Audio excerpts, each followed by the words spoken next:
fight fans, to episode 40 of the Hooks and MMA podcast. We are welcomed back by our panel this week. Going to be adding in our normal hot headline news and easy line segments. But first, let's introduce our two guests this week. First up, we've got Austin Thud Hubbard. He's a lightweight fighting this Saturday night on the UFC Fight Night versus Dakota Bush. He's an up-and-comer, so make sure to tune into that fight. And then next up, Anthony El Toro Birchak. He's a veteran MMA fighter, ex-Bellator, ex-Risen, ex-FLA. He's been to the UFC a couple times, and he's back fighting this Saturday as well on the fight night. He's taken on Tony Gravely, so make sure to throw a few pesos on him and cheer on the Hooks and alum. Next up, hot headline news. We've got the McGregor-Poirier exchange on social media. We'll be breaking down, talking a bit about Vettori's next match here in the middleweight division. And then as well, the big spectacle this weekend, Jake Paul, Ben Askren, talking a bit about some of those betting lines as well as some of our predictions. And then, of course, getting ahead of that book, we've got easy lines with the Robert Whittaker, Alvin Gastelum fight night. Should be a great matchup. I think they'll both be swinging for the fences, so Z-Ball's got some great analysis to share.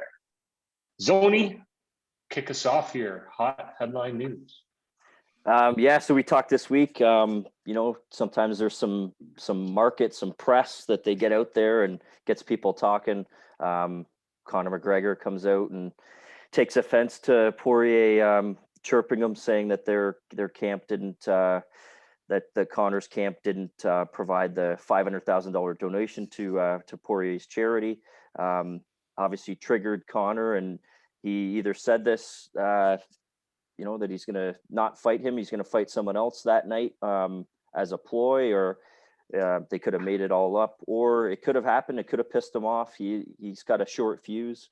Hard to really say, but no matter what, it's stuff that's in the media, and it gets people talking, and that's what big fights do beforehand is have these kind of things. The buildup gets larger and the excitement grows. So the fight's on, and looking forward to see who wins the third one.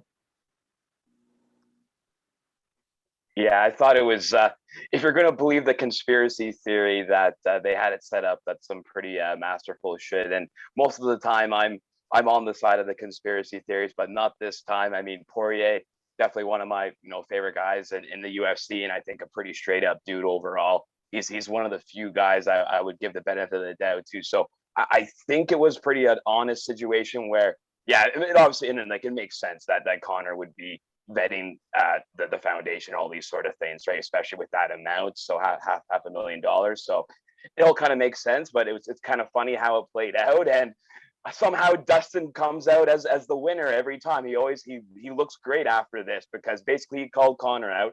Conor acts like a little bitch. He acts like a teenage girl, so emotional about it. And then Poirier ends up looking like the bigger man, because he apologizes the next day and says, you know what, my fault, kind. I shouldn't have brought out this kind of private stuff with her business stuff. Shouldn't have said anything. You know what, my bad. Again, he looks like the way better guy out of this.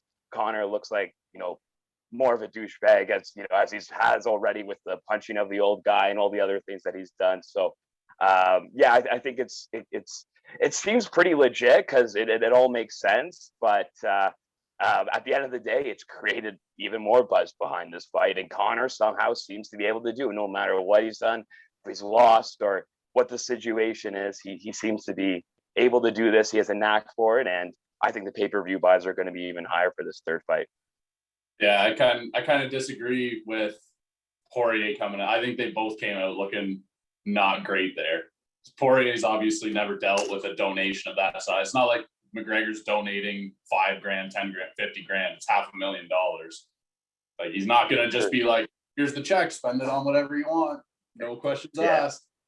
So I don't know. Poirier's obviously out of his depth dealing with that kind of cash being thrown around. So he came out guns blazing. I think it looks a little bad on him, a little poor taste.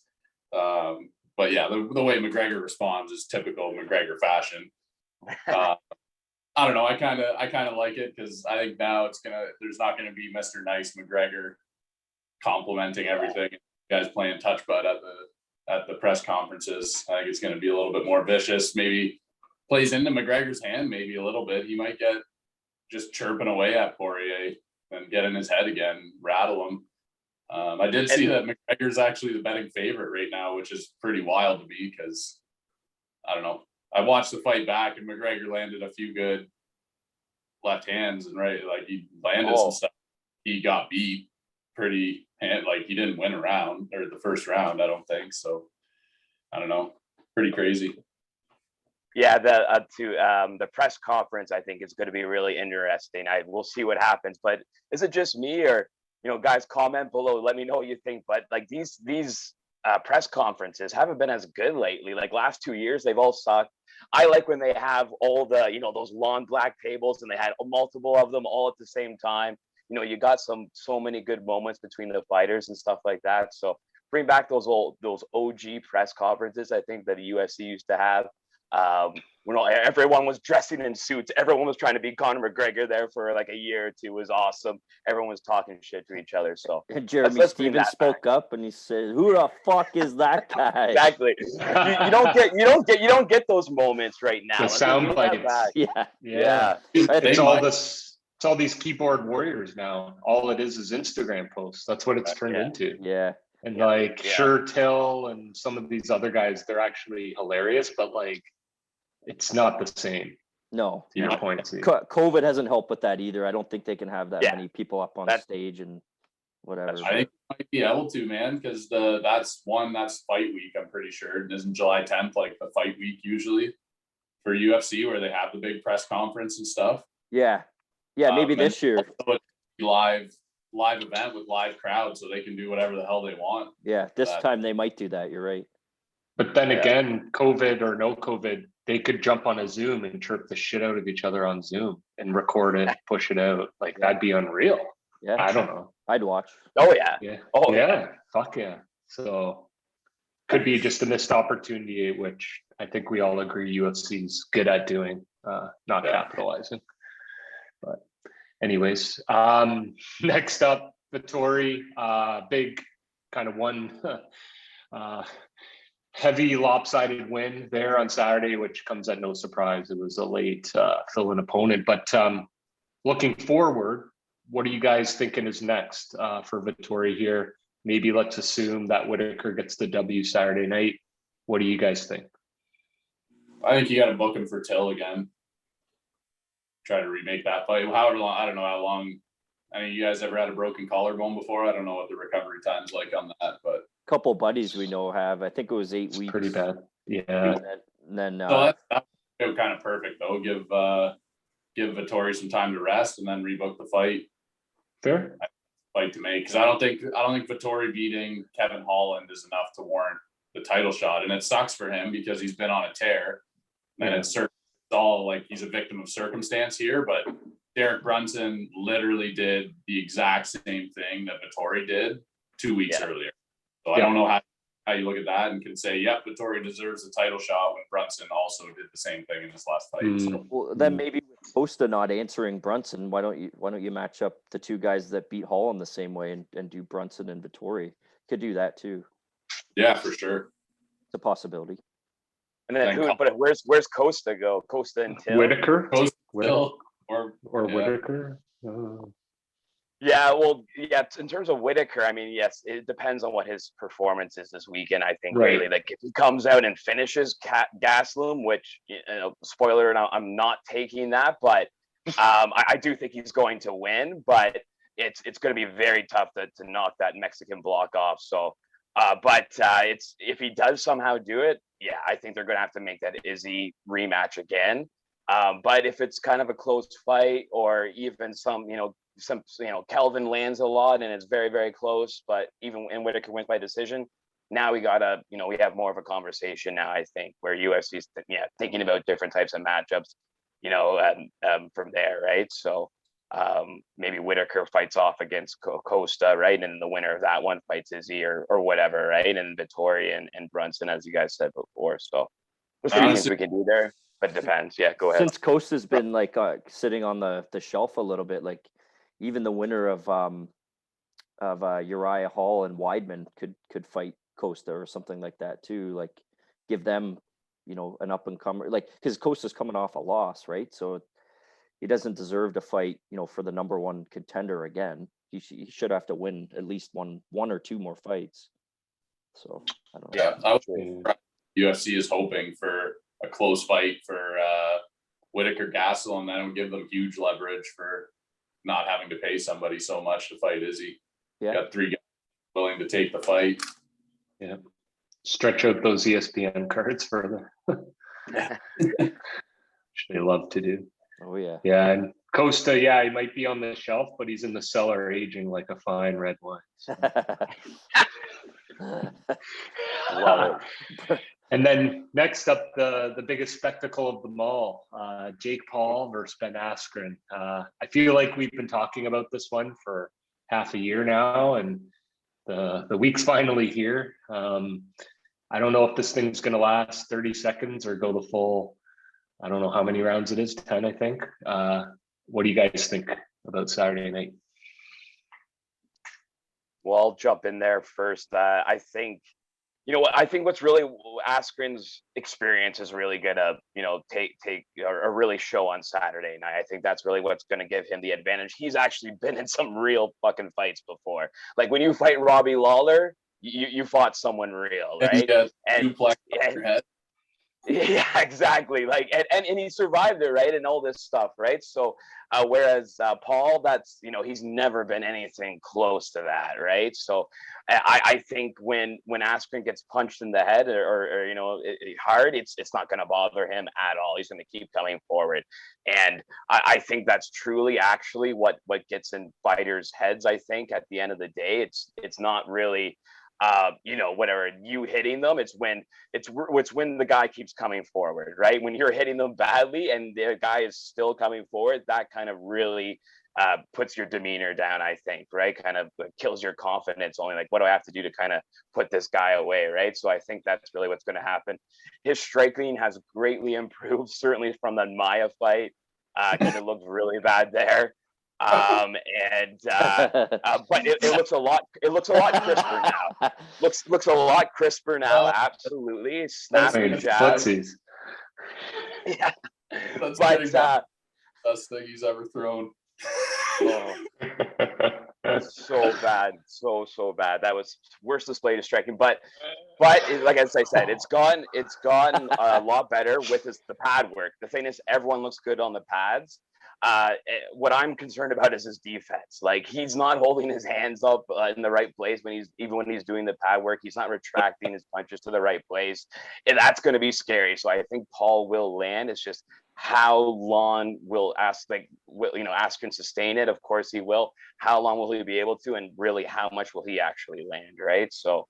That's kind of my thoughts on it. Just to interject really quickly, and then we'll go to Kron's.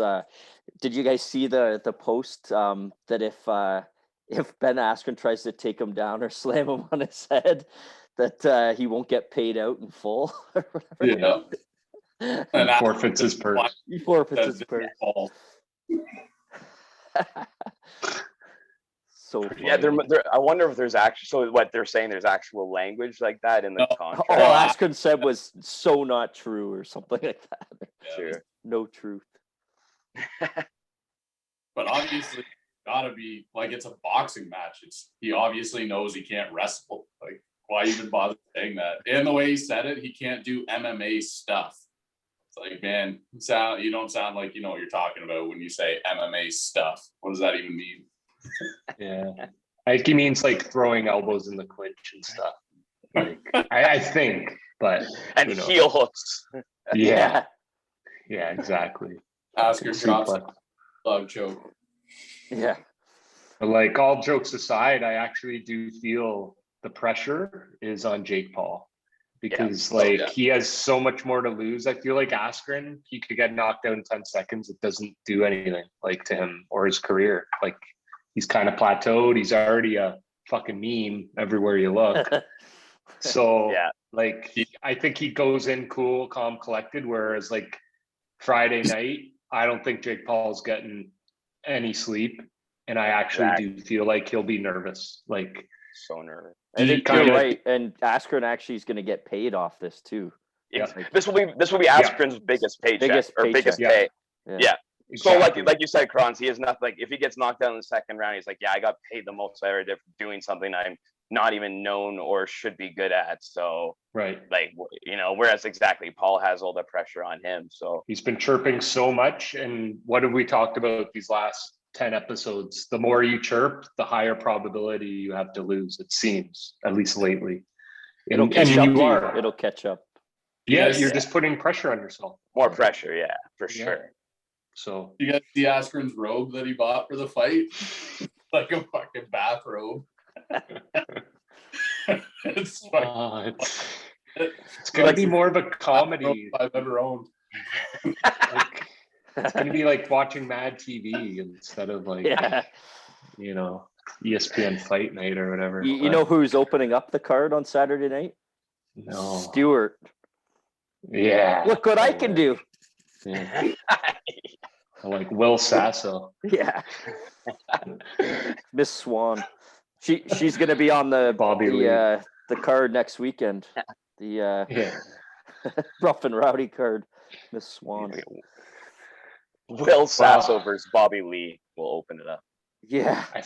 I feel like you might have a couple betting tips for the boxing match, Z. So why don't we head into hot or easy lines, and you can get those parlays locked in here. So maybe take it away here, starting with Whittaker Gastelum. Oh yeah, absolutely. So yeah, we'll get it started with the weekend on Saturday. You know, right now, but actually before we do, just to quickly recap, right now we're currently sitting at 111 wins, 76 losses, putting us at a 59.4% win rate going into this weekend. When we have an excellent main event, of course, middleweight bout between two of some of my personal favorite fighters, Robert Whittaker and Kelvin Gastelum. They both have great crowd-pleasing styles, certainly. A lot of boxing, a lot of active striking, so it should be fun to watch. Whittaker is a moderate favorite here at minus 275. Kelvin's the underdog plus 225.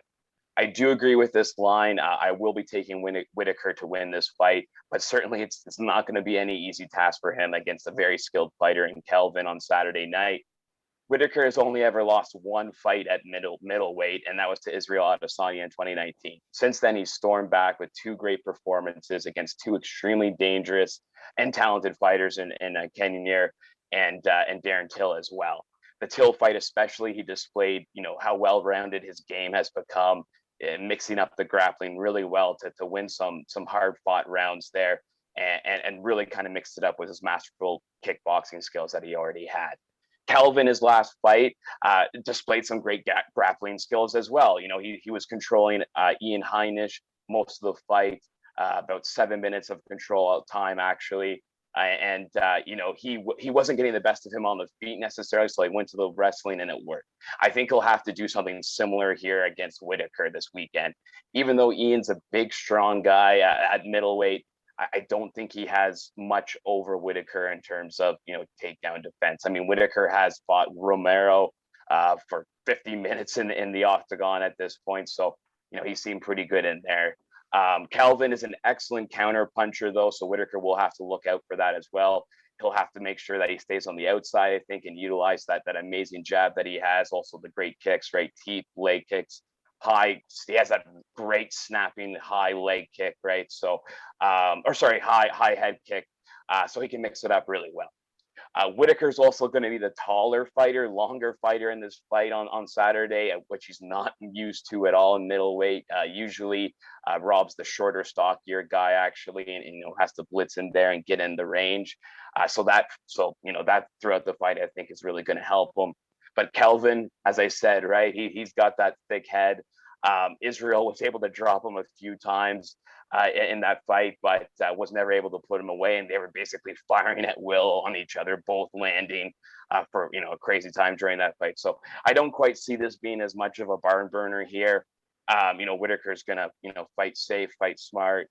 So I will be taking him minus 275 parlay in a few things, but him by decision, Standalone plus 110, I think looks good as well. But yeah, what are you boys thinking? Yeah, it's a tough fight. I'm just going to agree with you on a decision. I think any over I like. So True. that's where I'm at. Yeah, got to go Reaper. Yeah, I not much money there, like you said, on the money line. So I guess it's a good candidate to parlay. Yeah. So yeah, by decision, you're doubling your money. So I think that's probably the route I'll take. So Yeah, it's definitely a hard play, right? Like you said, minus 275. There's not much value there, though.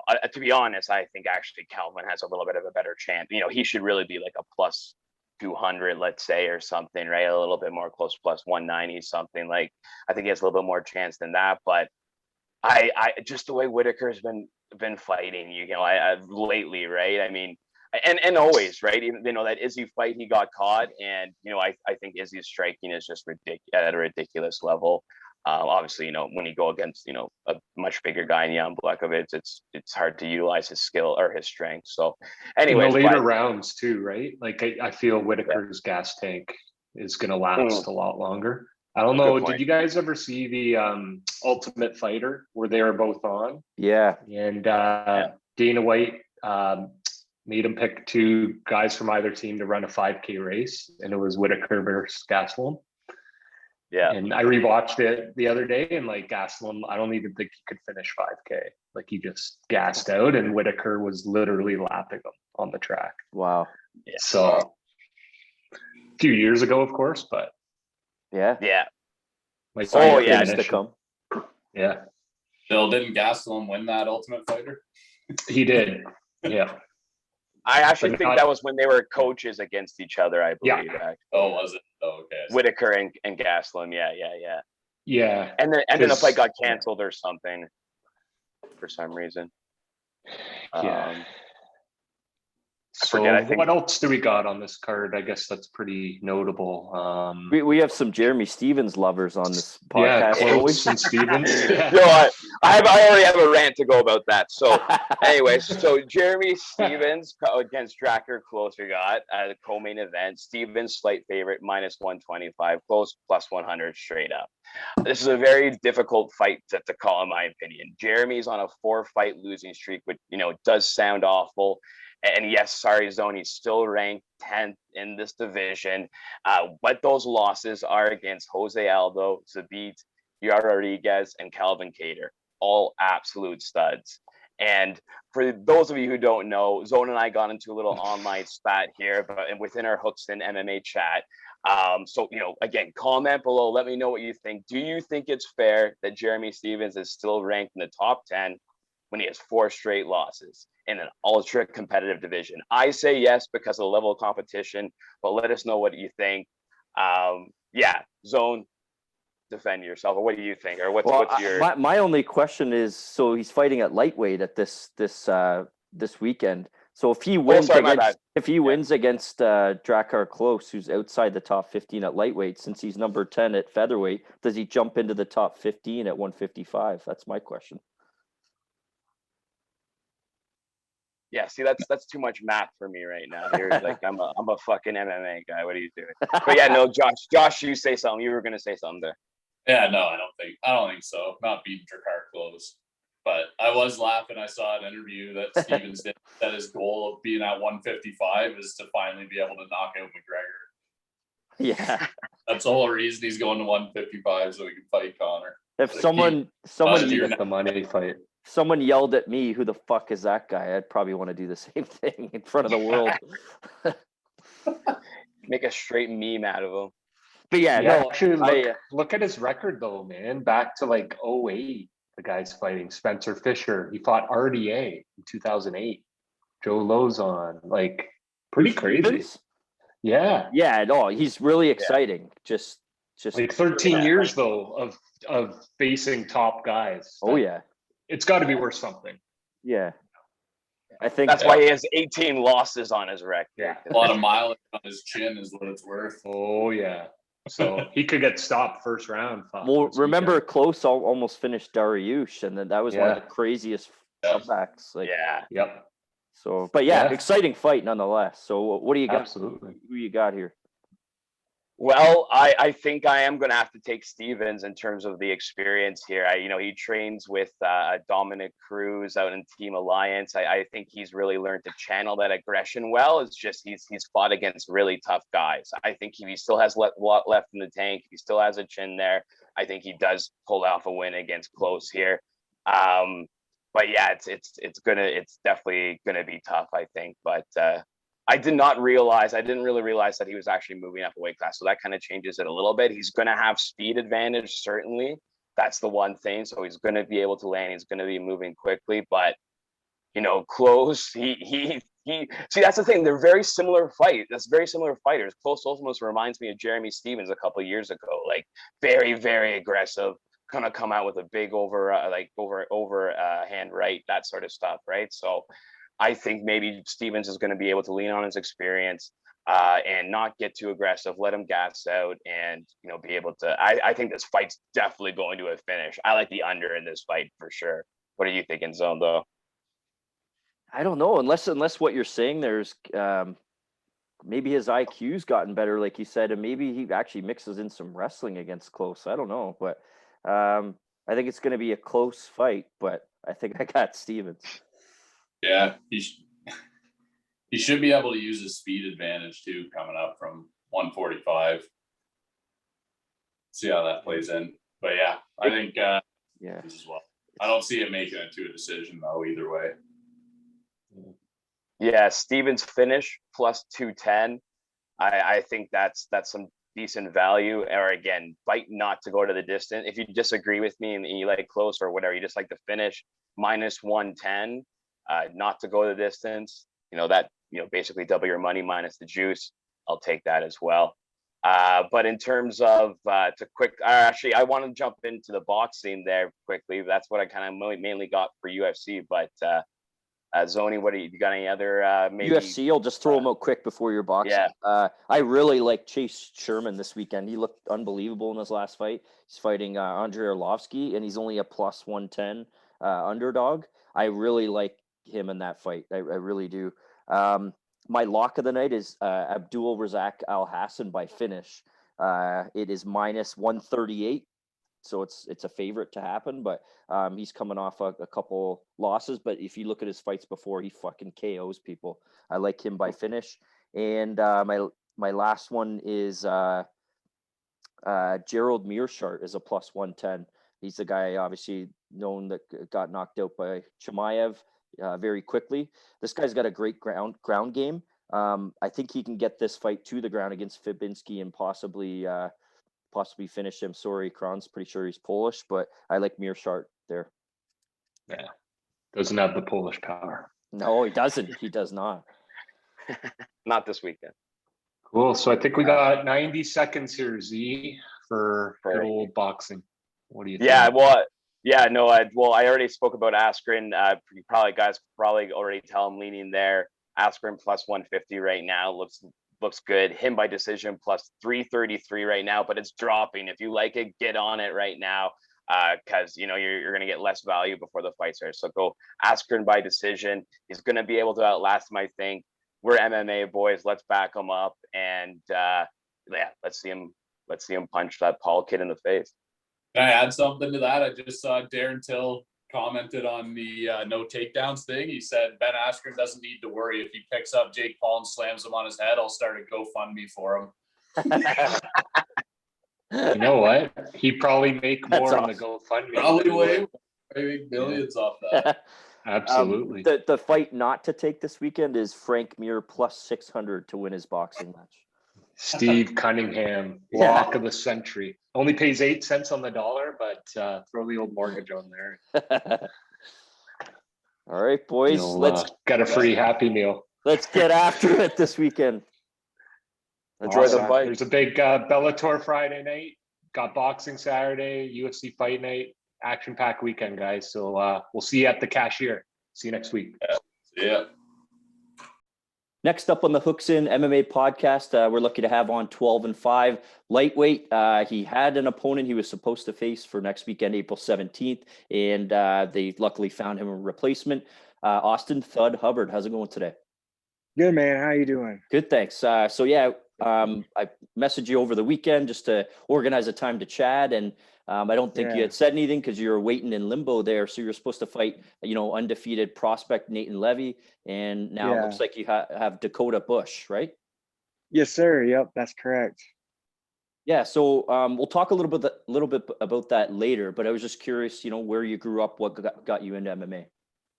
Yeah.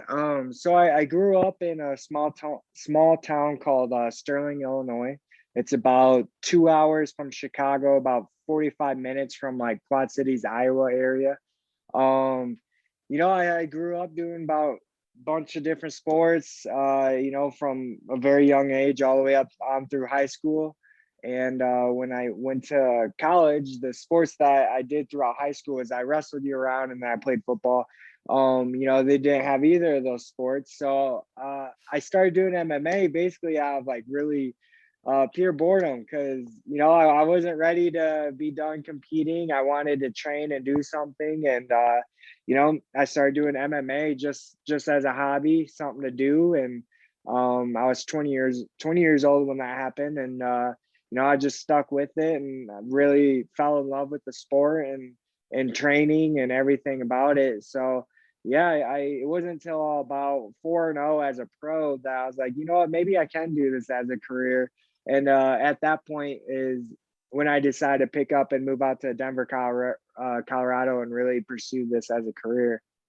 Yeah. So and it's worked out well for you. And so for your career moving forward, what gym are you currently at? And who's the coaches in your corner for your next fight?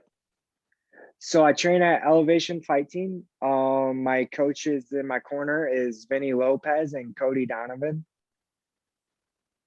Yeah, he former was he in the UFC? He was, right? Yeah, Cody was. Yeah. Awesome. So, and then couple training partners that you can maybe mention that have, kept you sharp and helped you along the way. Yeah. So Neil Magny, he's actually going to be in my corner as well. He's helped me tremendously ever since 5 years ago is when I first moved to Denver, and he's been in my corner and helping me out tremendously ever since. I get a lot of good rounds in with Justin Gaethje, Corey Sandhagen, Drew Dober, Lavelle Simpson, Taiwan Claxton. He's in Bellator. There's really a handful of people that, there's always hard rounds to go around. You know what I mean? Like it's always tough work. And always growing, always getting better, always learning something. And that's the goal, that's how you get better. So, yeah. You mentioned a few guys, different weight classes too, which I assume could make you even sharper, right? The smaller weight divisions, maybe quicker, help with the speed. Oh yeah. The more power in the higher weight classes. More. Yeah, definitely. A couple of guys you mentioned too, obviously have fought for a belt. So, pretty impressive to get you better and ready. So do you know anything about Dakota Bush or? Honestly, I don't. I haven't looked anything up yet. As soon as like the word gets out, I always have people hit me up and tell me stuff about him. I assume he's a grappler is kind of what I've heard. Outside of that, I don't know too much. I never feel. I don't know. To me, the opponent doesn't matter too much. I'm gonna go out there and fight and do what I'm supposed to do. And at the end of the day, that's my job is to fight. So I don't worry about any of the other stuff all that much. Yeah, no, fair enough. Everyone's got their own approach to it. You fought in LFA, correct?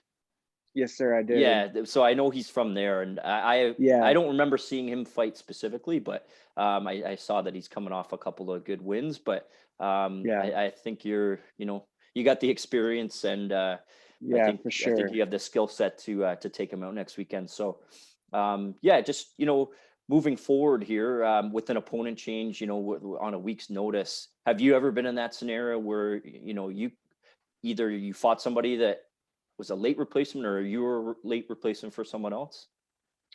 Yeah. So, you know, basically almost all my amateur career and a lot of my earlier to middle pro career, I was always having backouts and different people. You know, I've had fights where I've had 3 different opponents and during fight week, and then ending up having to move up a weight class and all that stuff. So, that's another reason why I never, you know, pay too much attention to the Yeah, opponent, because I was always so used to it changing.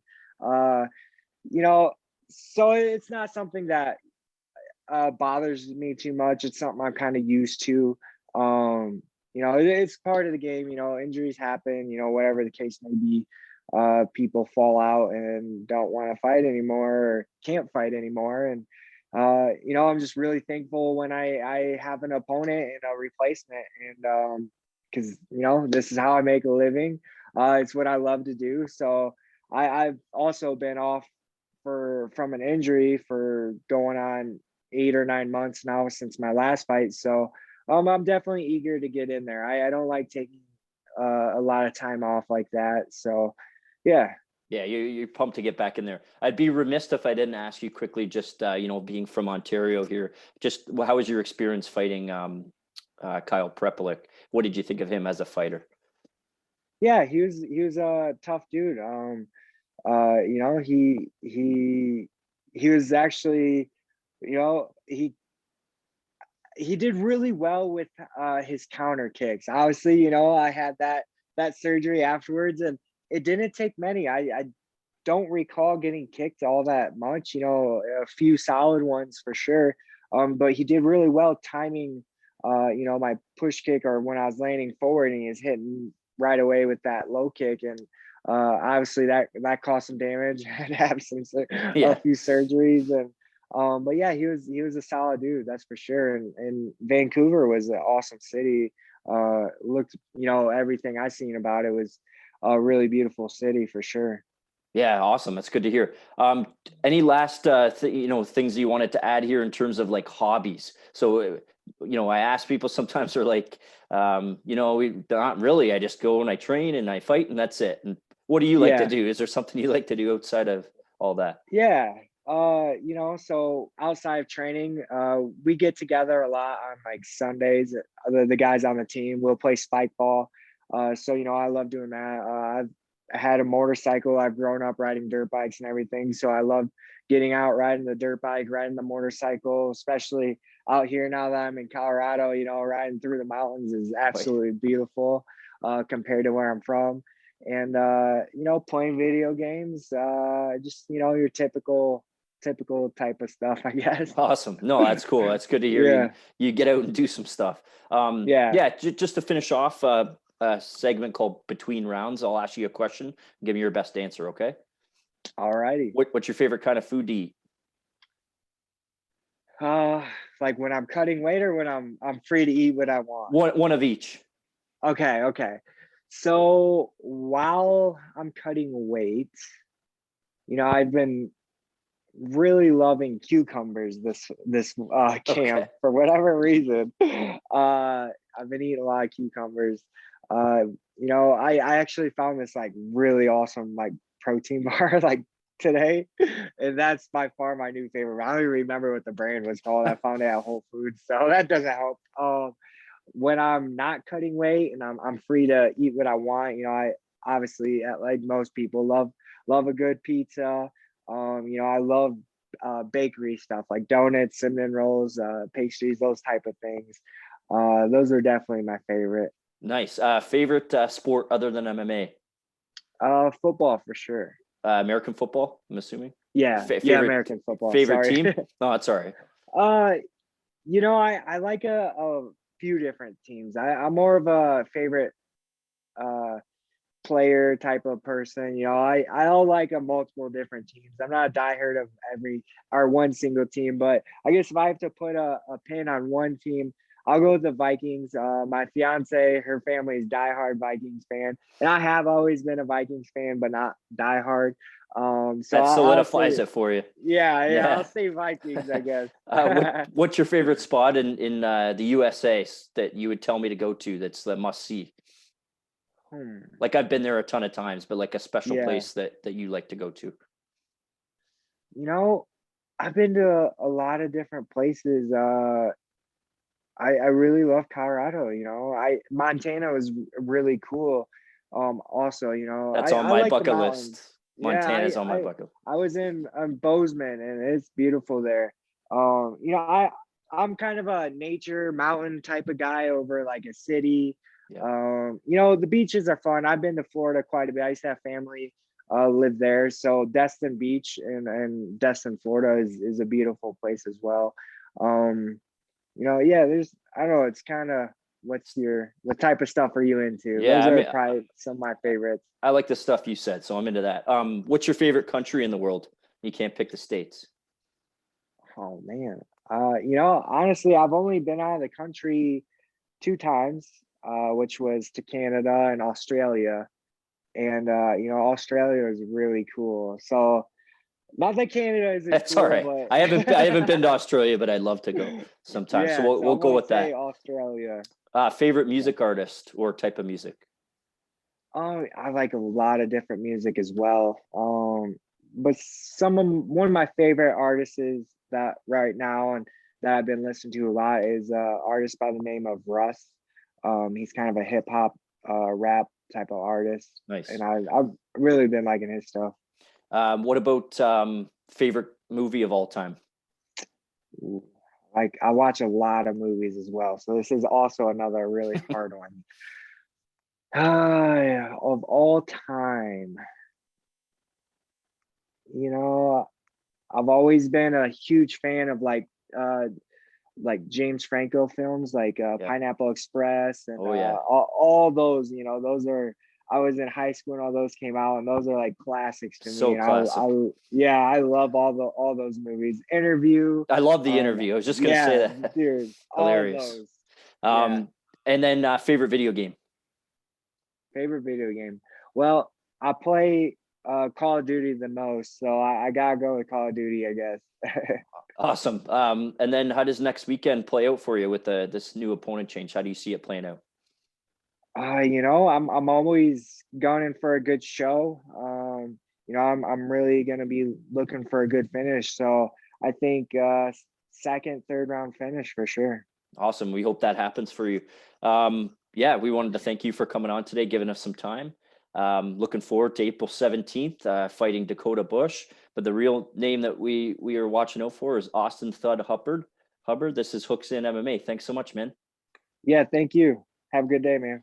No problem. And sorry, I didn't ask any sponsors, shout outs, or social media to finish up. Oh, my social media is Austin Hub with 2 B's, 155. That's for Instagram and Twitter. I'm gonna be honest though, I probably don't use Twitter as much as I should. Yeah. And then I have a Facebook fight page, Austin Thud Hubbard. All my friend requests are full. Your best bet is to find me on Instagram. Again, Austin Hub 155. Awesome. Anyone listening, you go check that out. And good luck to Austin Hubbard next weekend. We'll be watching for you, man. Thanks so much. Thank you, man. Take care. Take care. See ya. Bye. Next up on the Hooks In MMA podcast, we're lucky to have on 15-7 bantamweight. He's got a big fight coming up, and you know, UFC had him on before, and he's made his way back, and he's going to climb the rankings here. Anthony Toro Birchak, how's it going? Good. How are you doing, man? I'm good, thanks. I appreciate you giving us some time today, working it into your schedule. So I believe you're from Tucson, Arizona. Is that correct? Yes, sir. Yeah. Born and raised Tucson, Arizona. Been a desert boy all my life. Yeah, and it's a place I've always wanted to get to. But my question was, growing up, what kind of hobbies did you have, and then what ultimately got you into MMA? Oh man. So like Southern Arizona is beautiful, right? I tell everybody it's probably one of the most gorgeous places to visit. It's the wettest desert in the world. It's the Sonoran Desert. And we do get a lot of snowbirds from like the Alberta area, Vancouver come down. And you know, they vacation there. But growing up in that area, like a lot of our hobbies was like dirt bike riding, quads, you know, going out in the desert and building forts and stuff like that. I grew up on a ranch. My family has a huge ranch down there. Just a little bit before me, my grandfather had 500 head of hog. and like 300 head of cattle, or one of those are transpired. But he had a bunch of livestock. Currently, right now, we have 2 or 3 bulls, 2 cows, and like 3 or 4 horses. So it's nice for me to kind of, when I'm not training, to get out there and barbecue with the family still, which is a little bit of outside of Tucson. So it's a little bit more rural area, but being one of those farm and ranch kids, there wasn't much to do. So very, very early in my career, I started, getting to wrestling. And my uncle, Victor Gonzalez, was our first ever state champion for our high school in our small town. And then my high school wrestling coach, my uncle, Art Gonzalez, was like the 8th. So I come from a long line of wrestlers. And, wrestling had gotten me through middle school, high school. And in high school, I was good enough to, get the attention of some colleges and stuff like that. So I wrestled in junior college, where I met, I was teammates with guys like Efren Escudero, Jamie Varner, James Terry, Danny Martinez. And it led me to guys like Drew Fickett, Jesse Forbes, like so many dudes that ended up going through, the Ultimate Fighter house. And while I was, in college with Efren, we went to junior college together, and then we ended up getting signed by Grand Canyon University in Phoenix. Sorry, I'm getting a call right now. I'm trying to decline it. No worries. All right. So I was saying, me and Efren went to college together, both at junior college and at the Division II level for Grand Canyon University. While I was there, I was a visual communications major, and I was doing like video editing and some graphic design stuff. But he asked me if I could do his video resume to get into the Ultimate Fighter house. So I would go to his training sessions and watch the wrestling session, film that, his jiu-jitsu session, the boxing session, some of the stuff that we did around campus. And that's kind of how I got introduced into jiu-jitsu. And I was like, okay, this isn't that different from wrestling. You know what I mean? Like this is something that I could probably transition to after that. Transferable skills there, eh? Yeah, for sure. So like, I was like, oh man, this doesn't look that hard. Like this is kind of easy. So in 2008, I had my first son, and I kind of ended up having to leave, the college athletic scene at that point, and focus on being a young dad. I ended up going back a little bit later and, getting a couple more credits, but I never graduated. But when I got back to Tucson, Efren, was like, hey, you need to get with Drew Fickett, and you need to start training and continuing that process. So Drew, who was another Pima Community College wrestler that was, there in Tucson, Arizona, kind of pulled me under his wing, showed me some submissions, and showed me how to transition my wrestling into jiu-jitsu. And then at that time, like, I had super shitty striking, it was just, the game plan was to avoid getting hit, immediately get the takedown and get it to the ground. I made my MMA debut July 4th, 2009, in Nogales, Arizona, for a very, very small show. And I mean, it's been history since then, man.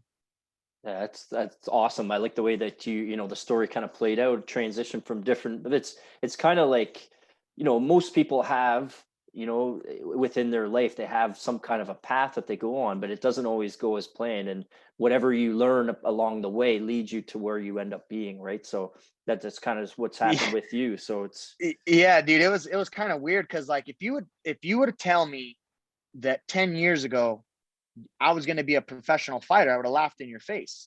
You know what I mean? Because at that time, like, the WEC was there, but the little guys were not being spotlighted yet. You know what I mean? Yeah. So, there was no way I was going to fight at 155 in the UFC. You know what I mean?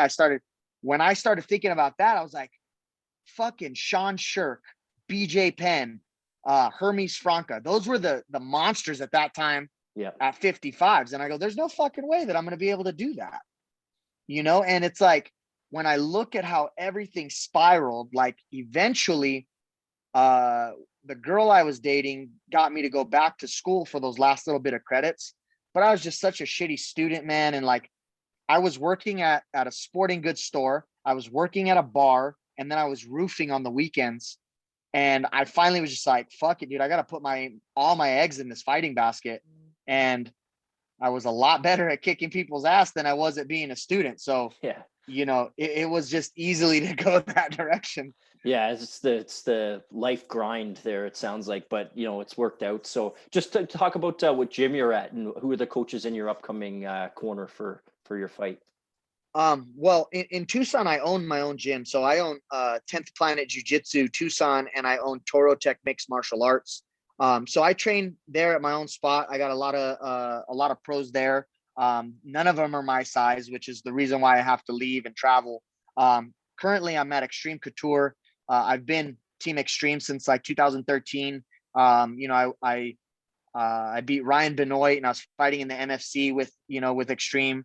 Dennis Davis was in my last fight for UFC during UFC 200 weekend against Dylan Lopez.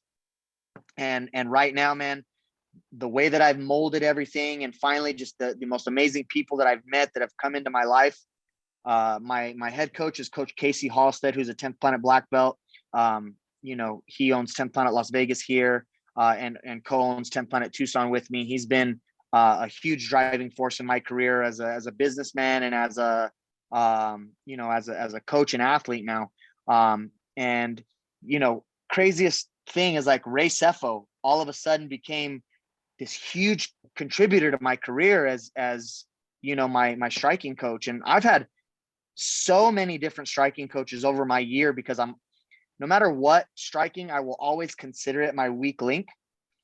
Even though I have almost as many knockouts as I do submissions, I will always say that's the chink in my armor, right? And it's like being able to be a student of Ray Sefo and learn those things that he has locked up here, and he's willing to share that. Like, it's been huge having him, and Eric Nixick, who just won Coach of the Year, and Extreme Couture's, continuously just putting out top level athletes. Everybody there right now is between 135 and 155. And even their upper weight guys, you know what I mean? Like, it's just the upper echelon of MMA right now. And the energy between, Aljo fighting for the title, between, Francis. Francis winning the title, he's the only other heavyweight outside of, Randy Couture himself to bring that belt back to Extreme. Misha making her announcement that she's coming back. Jeremy Kennedy getting ready for Bellator. Tristan Conley getting April 24th in Jacksonville. There's just so much energy right now. It's amazing, bro. Yeah. Honestly, that out of anyone I've talked to, the group at Extreme Couture is, I would say by far, like the classiest, the most intricate, the kindest. Eric Nixick, Eddie Baracco, and then a plethora of other fighters, just some great people out there. So I think you're in good hands. Just quickly talk about, your career thus far. Some people, I could drop names for 10 minutes about people that have left the UFC and, they've thought, maybe their career is over. They don't know where to go from there. But you're in the UFC, you went to Risen, you found your way back. Some other people have done that as well. How was it mentally, leaving the UFC? How was your experience with Risen? How was it coming back? How does that go through your mind, your mindset specifically? Yeah, that's a lot of topics to hit, right? And like, yeah. One thing, I'm gonna nail them all. Don't worry about it. One thing that hit me this week, and I told him, I'm like, hey, dude, like, you said something just in passing, and it fucking hit me hard, and it resonated with me big time. And it's like, you can apply this to anything. Sean Strickland, right? I love watching him spar. I love watching him drill and wrestle. And then just like I said, listening to what he said, he goes, I'm not good. I don't quit. I don't stop. I just keep going. And I go, I'm not good. I just keep going. You know what I mean? It's like, I was like, that's crazy. And when I go back to the initial part of your question, is like getting into the UFC, going out of the UFC, going to Ryzen, Combates, LFA, I've been everywhere. I fought for every single major organization. Except for one, and like KSW and Brave. I've fought for everybody else. So when I first got into the UFC, it was right after I beat, Tito Jones for the inaugural Bantamweight World Championship in the MFC, which is Mark Pavlich's Maximum Fighting Championship. And you being from Canada, like Mark Pavlich was the guy in Canada. Yeah, that was Edmonton, right? Edmonton. Yeah. He would go to Calgary sometimes, Vancouver, a couple different spots right there on the west. He never really ventured east much, I don't think. No. We had a lot of guys. Dude, Ryan Jimmo came through there. Rest his soul. Man, one of my favorite fighters. I love that man. That dude was he was just an amazing person and a big union guy too, right? Like he was trying to fight back for some of the fighters and like a lot of stuff, man. Unfortunate. But so like I've always just been so close to greatness. As so many amazing people have came in and out, and like I always told myself, like, if I went 1-2 barbecue in the UFC, like that was it. I just couldn't cut it. You know what I mean? I won't go back. I won't try to go back. Like I was just a little pissed off kid that was like, I'm not fucking gonna do that. Nah.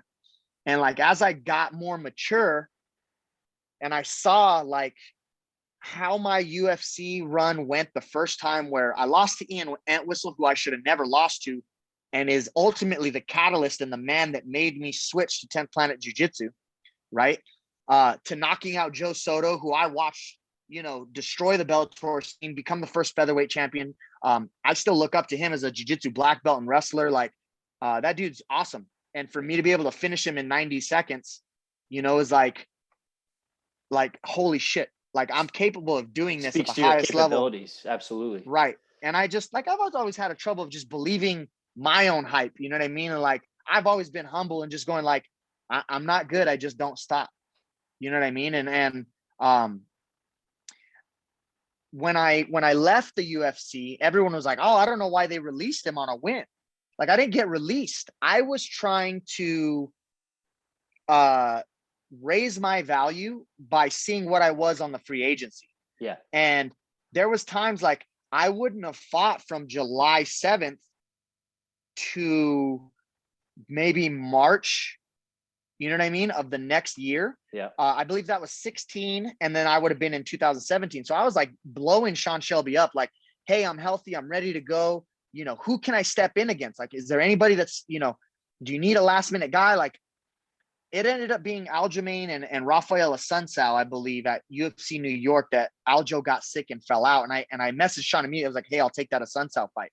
He goes, oh, that's not an easy fight. I go, there's no fucking easy fights. The UFC, but I'm willing to step up and take that fight. Like obviously let's raise my purse and let's do this. You know what I mean? I'm coming off of a big win over Joe Soto. Like I want to fight the top teners. I want to be there. I'm a world champion in MFC. Like I should be at the top. And that's like a company man mentality too, wanting to step in on short notice like that. Right. So, and like, I've always admired Cowboy for being that guy, you know what I mean? But sometimes it bites you in the fucking ass. And, it ended up biting me in the ass because I was the guy that said yes to Thomas Almeida. You know what I mean? When nobody wanted to fight Thomas Almeida, when he was 22-0 with 21 knockouts, and I'm like, I'll take him. Yeah. In Brazil. Yeah, no problem. And I always. Yeah, you were speaking about, someone jumping on an opportunity and maybe it doesn't work out for them. I wanted to throw it out there quick. One of my favorite fighters in Canada here, Gavin Tucker, was supposed to fight Cub Swanson, but then he jumped last minute to take the Dan Ige fight, and it didn't work out for him. Unfortunately, that can happen.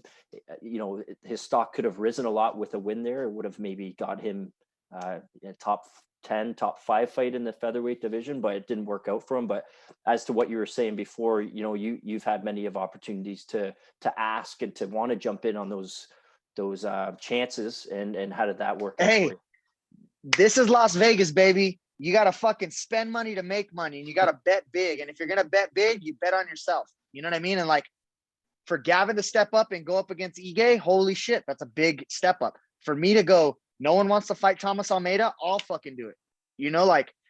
But look, it bit us in the ass, you know what I mean? And like, as I'm older now, I understand, like, I hear a lot of people, like, if you want things to change in your life, say yes to more opportunities. But at the same time, this thing that just happened with me with Johnny Eduardo is like 2 other matchups got sent my way.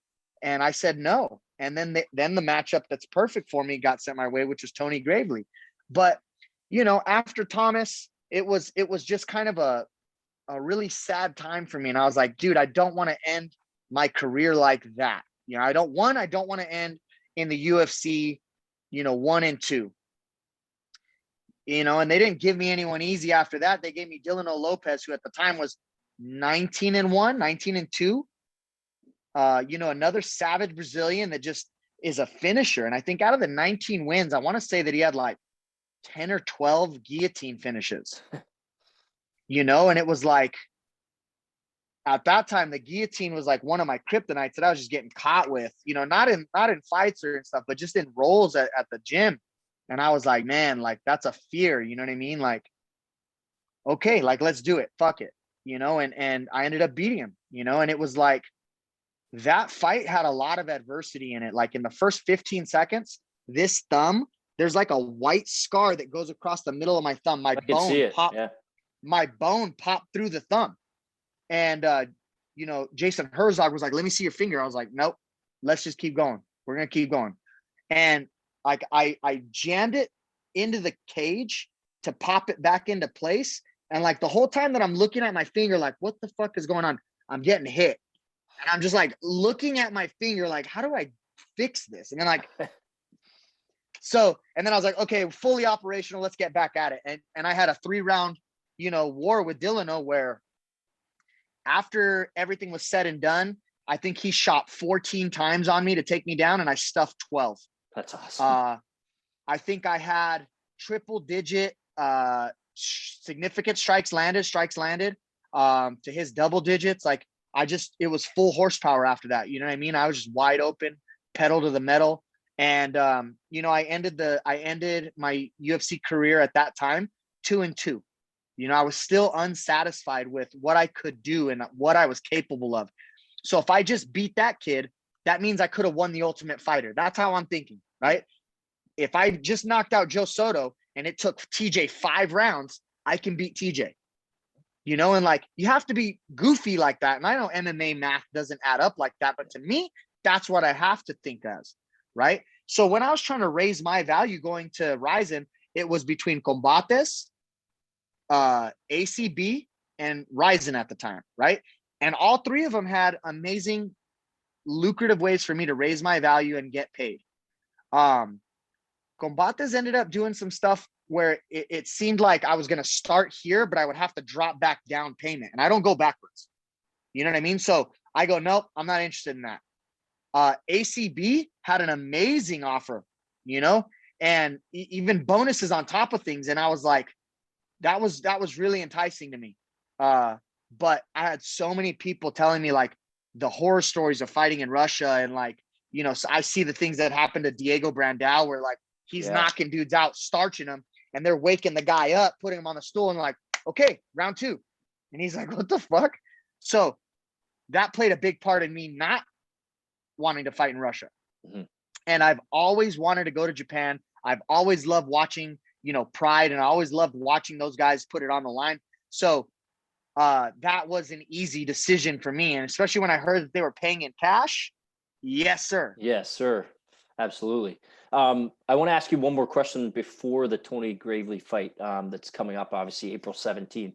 My buddy, good fighter in Bellator, has a big fight coming up. He's fighting Rafian Stotts, and you grappled him. So I just wanted to know, what you think of him as a fighter. Obviously, his only loss is a spinning back fist against Merab Dvalishvili, who's doing well in the UFC right now. What do you think of Stotts as a grappler, as a wrestler, and as a mixed martial artist ultimately?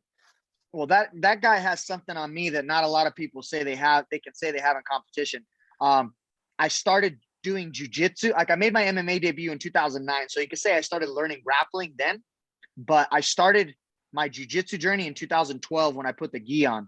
And I really started learning the art of jiu-jitsu. From that time on to now, I have never been taken down in competition for jiu-jitsu. Never given up a takedown.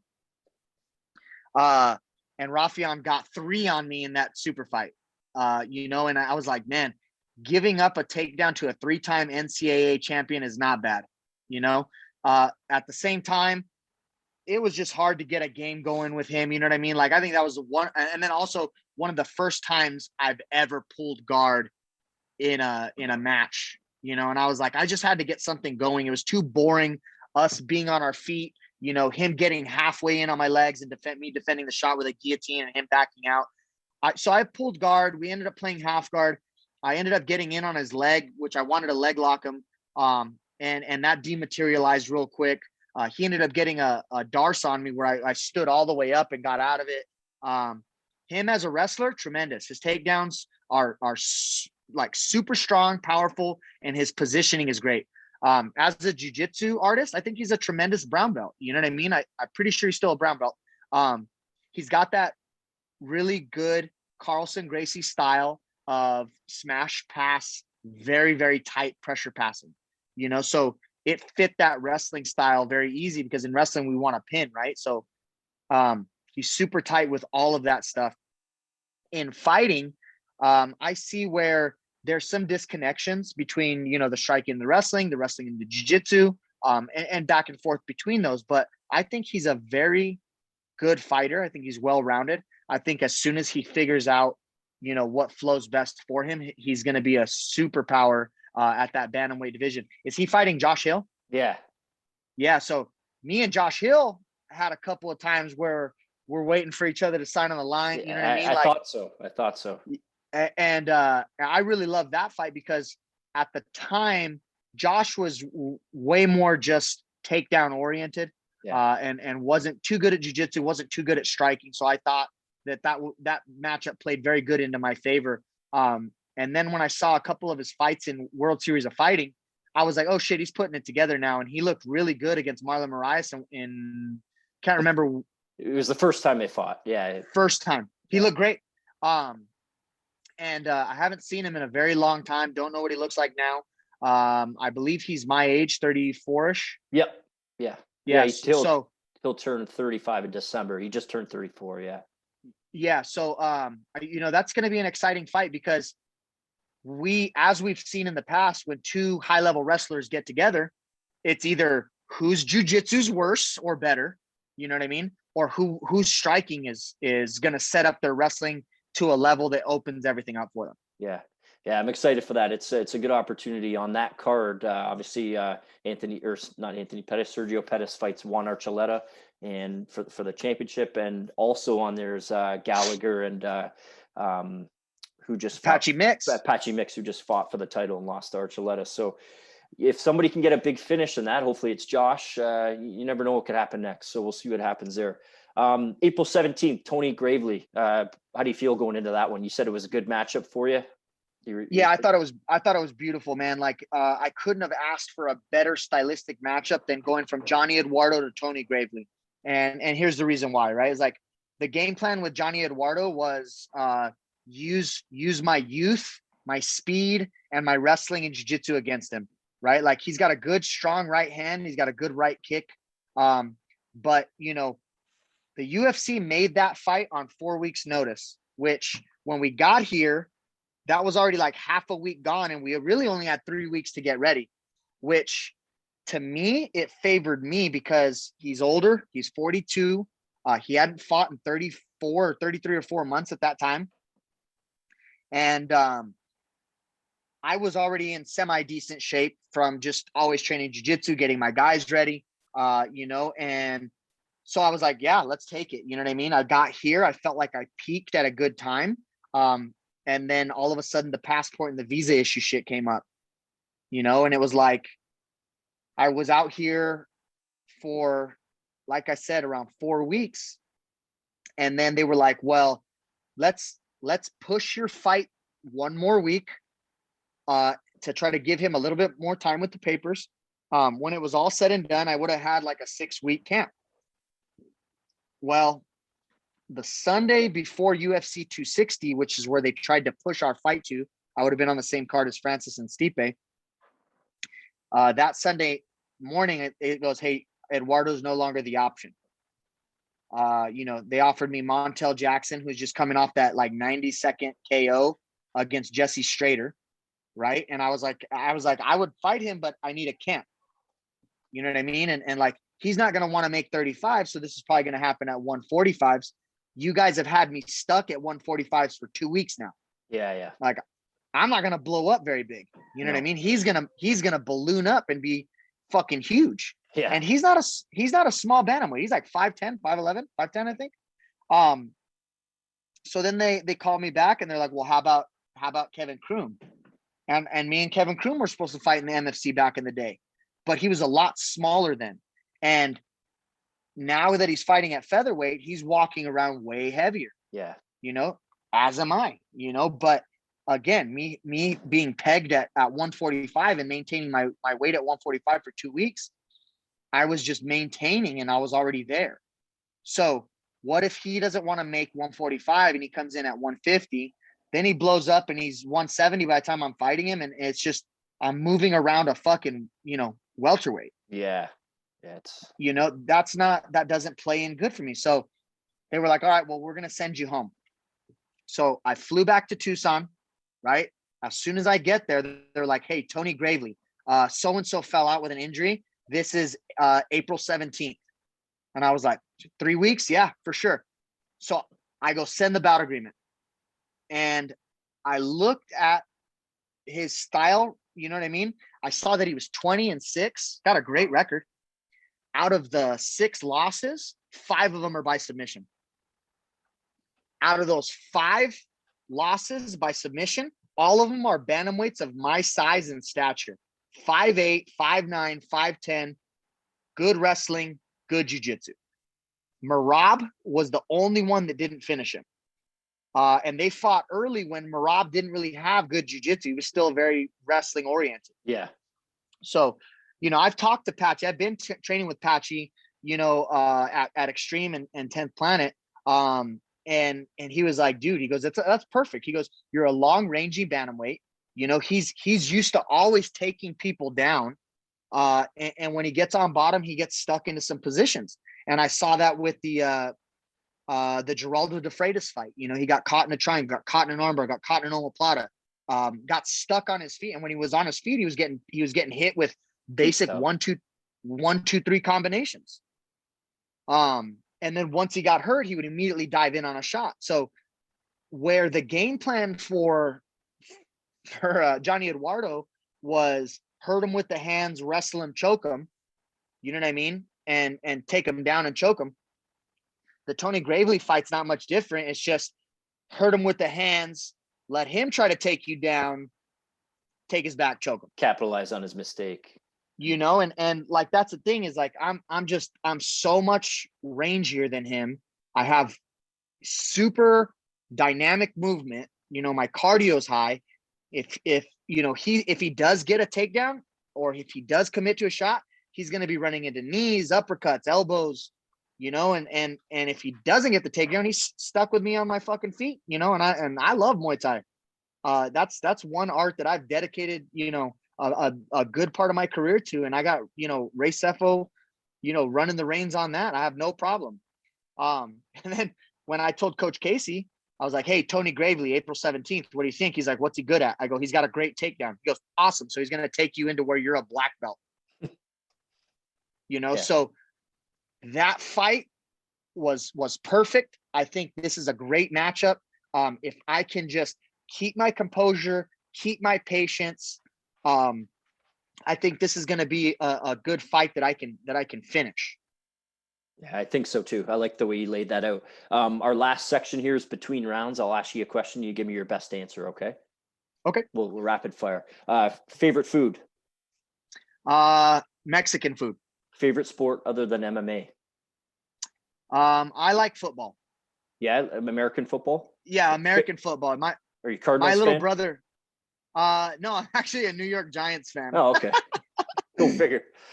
Okay. If I were to come to Arizona, I've never been. I told you that. Where would you send me to go to visit? A place I got to see. You have to see Sedona. You have to see the Grand Canyon. And you have to come to the Sonoran Desert and eat the food. Favorite? Hopefully can do that sometime. Favorite country in the world? You can't pick the states. Man, I've fought in Canada, Brazil, Mexico. I've been to the Bahamas, Jamaica, Out of every place that I've met, nothing was more life altering, perspective wise and understanding than Japan. Yeah, I thought that would be your answer. Favorite music artist? Lil Wayne. Yeah, there we go. Favorite movie of all time?